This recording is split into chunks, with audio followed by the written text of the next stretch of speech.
2026-yil 15-yanvardan 28-fevralgacha O'zbekistonda aholi va qishloq xo'jaligini umummilliy ro'yxatga olish o'tkaziladi. Ushbu jarayon orqali mamlakatning haqiqiy demografik va iqtisodiy ko'rsatkichlari shakllanadi.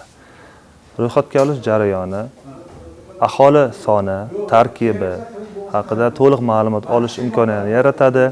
Shahar va qishloqlarni rivojlantirishda ma'lumotlar bazasi shakllanadi hamda davlat dasturi va islohotlarini asosli ilmiy rejalashtirish kabi dasturlarni o'z ichiga oladi.